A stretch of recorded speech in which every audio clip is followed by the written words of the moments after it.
शांती ब्रह्मनाथ बाबांच्या जीवनात खूप कठीण प्रसंग आला होता.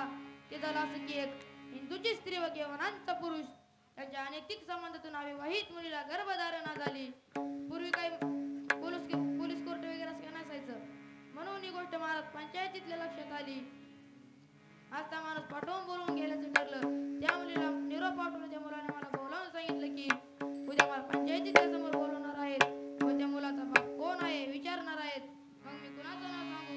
तेव्हा त्या यवनाने बाबांचं नाव घ्यायला सांगितलं. त्या मुलीला समोर बोलवलं. म्हटले सांग, म्हटले तुझ्या पोटातल्या बाळाचा बाप कोण आहे? तेव्हा ती महाराज खाली मान घालून उभी राहिली. परत विचारलं सांग, म्हटले तुझ्या पोटातल्या बाळाचा बाप कोण आहे? त्याने खऱ्या पोटातल्या बाळाच्या बापाचं नाव सांगितलं. सर्व लोकांमध्ये महाराज काही पर्यायशुद्धान आलं. लोक आपसात चर्चा करू लागली. गळ्यात माळ आणि पोटात काळ जे नाही ते काहीही बोलू लागली. लोक आपसात चर्चा करू लागली. पुन्हा पंचाने परत प्रश्न केला, काय म्हणते, बरोबर आहे का? बरोबर आहे का? या गर्भाचे बाप महाराजच आहेत का? ते म्हणते नाही महाराज. ती म्हणते तो गर्भ माझा आहे. मी एक वेळेस म्हणू शकतो ना तो गर्भ माझा आहे. विठ्ठल विठ्ठल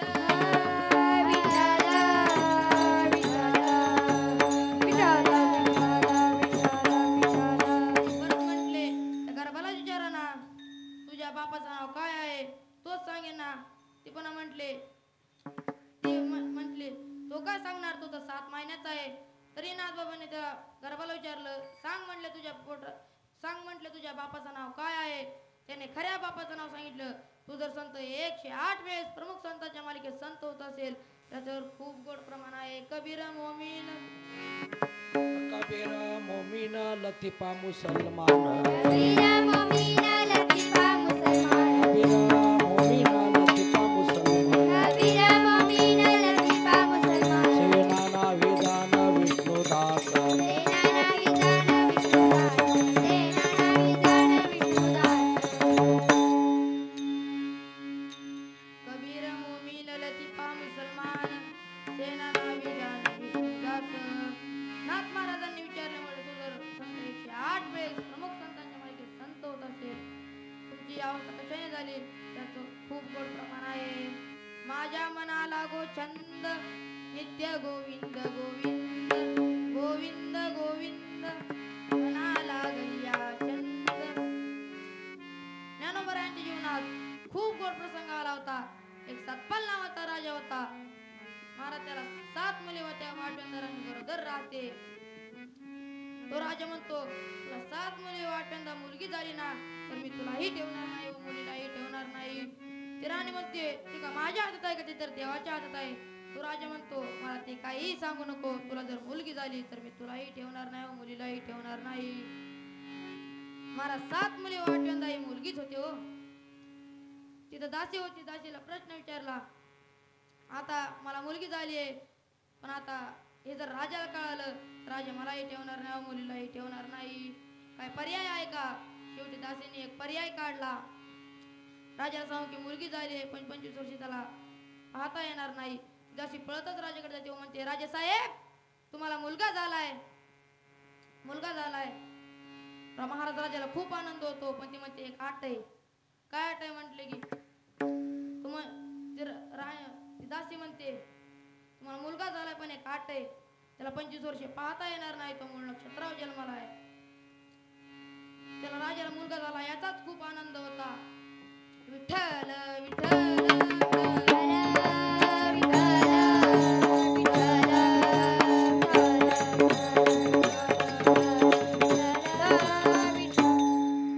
मुलाला पाहण्याचा दिवस जवळ आलाय.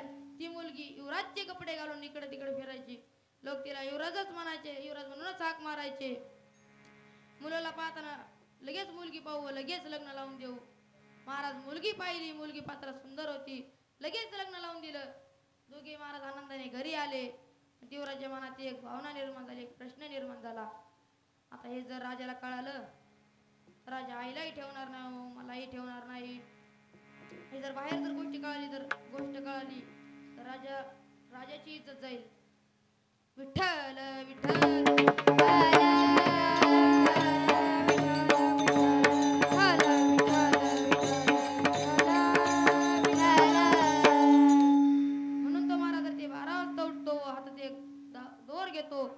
व घोड्यावर बसतो व लांब जंगलाच्या दिशेने जातो. महाराज घोडा एका झाडाला बांधतो व तो झाडावर चढतो. एक दोर गळ्यात आणि एक दोर पांदेला.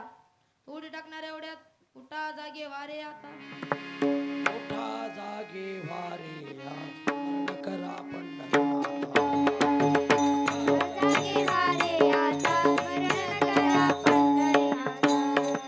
भावे चरणी ठेवा माता चुकवे व्यथा जन्माच्या. भावे चरणी ठेवा माता चुकवी व्यथा जन्माच्या. धनदारा पुत्र जन बंधू सोयरे किशोर. सर्व मिथ्याय जाणून शरण रेघा देवासी. पुत्र जन बंधू सोयरे किशोर. सर्व विद्याये जाणून शरण रेघा देवासी. उठा जागे वारे आता स्मरण करा पंढरीनाथा. भावे चरणी ठेवा माता चुकवी व्यथा जन्माच्या. धनदारा पुत्र जन बंधू सोयरे पिशून. सर्व मिथ्य हे जाणून शरण रिगा देवासी. महाराज ही सगळी मंडळी कोण होती तर ज्ञानोबराय सोपान काका मुक्ताबाई ही सगळी मंडळी या यात्रेने काकडा म्हणत चालली होती. युवराजने शब्द ऐकले व युवराजच्या मनात एक भावना निर्माण झाली. तो म्हटला आपण देहत्याग करणारच आहोत पण एक संत महात्म्याचे दर्शन घेऊनच आपण देहत्याग करू. म्हणून तो खाली उतरतो. पहाटेची वेळ होती. ज्ञानोबरायांच्या चरणावर पडतो. ज्ञानोबा म्हटले उठ युवराज. तरी उठायला तयार नव्हता. तो म्हटले उठ बाळ. तो म्हटला मी बाळ नाही मी एक मुलगी आहे. तू म्हणले मुलगी नाही तू आता मुलगा झालास. स्त्रीचा तो केला पुरुष उभा. जिही निमिष मात्रे देह पालटीला. जिही निमिष मात्रे देह पालटीला. मात्रे देह पालटीला.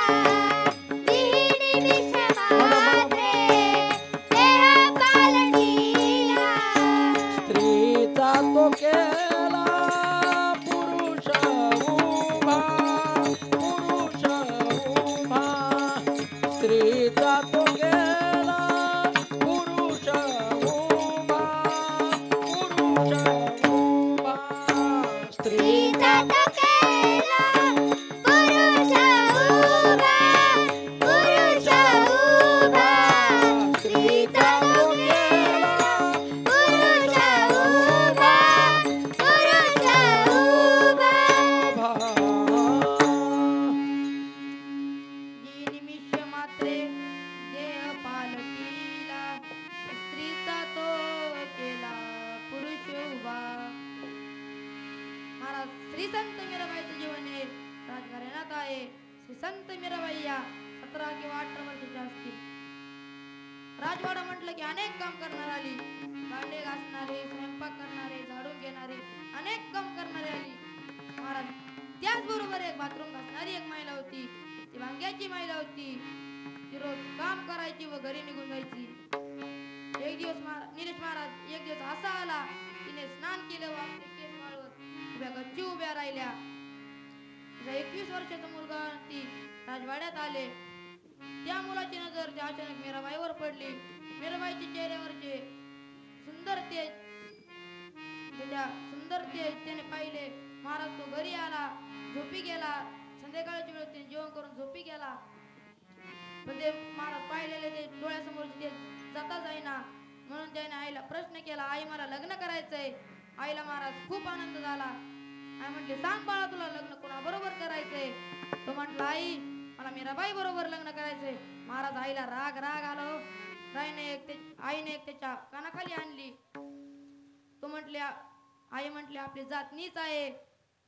त्याने महाराज जेवण पाणी वर्ज्य केलं. विठ्ठल विठ्ठल.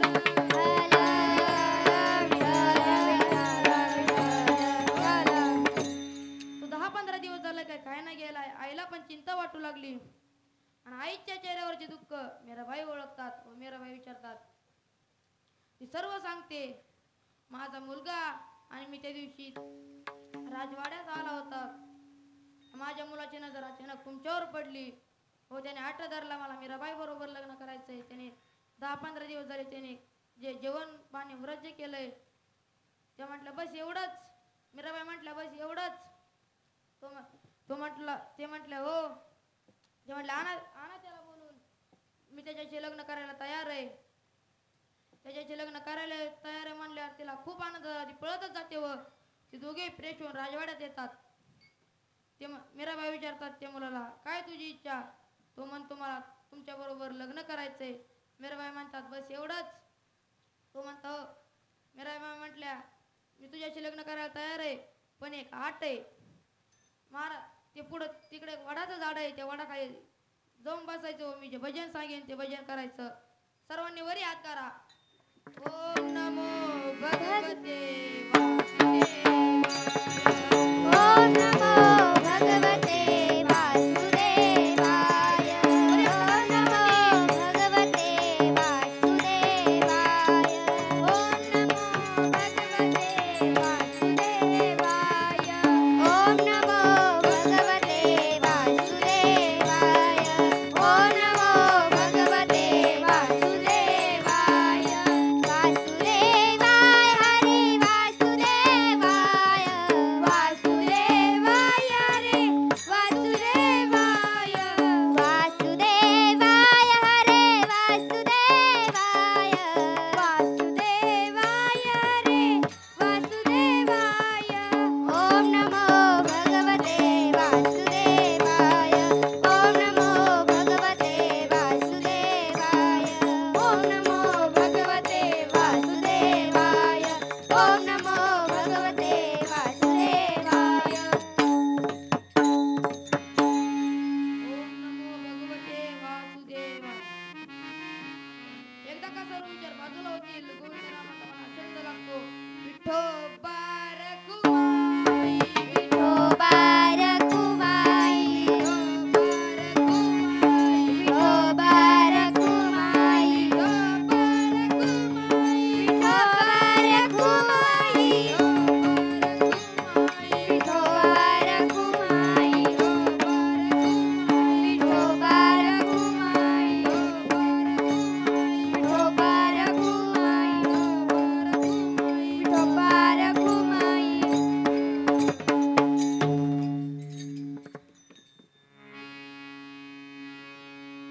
महाराज तिसऱ्या चरणामध्ये सांगतात त्या तो देवरूप होऊन जातो अभंगाच्या तिसऱ्या चरणात. आनंदले मन प्रेमे पाजरती लोचन. शेवटच्या चरणात महाराज म्हणतात त्याडी तुका म्हणे आळी, तुका म्हणे आळी, तुका म्हणे आळी, तुका म्हणे आळी, तुका म्हणे आळी. तुका म्हणे आळी. तुका म्हणे आळी. तुका म्हणे आळी. देवी रे देवी रे वेगाळी मागा गोविंद ते काया, मागा गोविंद ते काया. भेद नाही देवात देवातया. भेद नाही देवातया. मागा गोविंद ते काया. मागा गोविंद ते काया.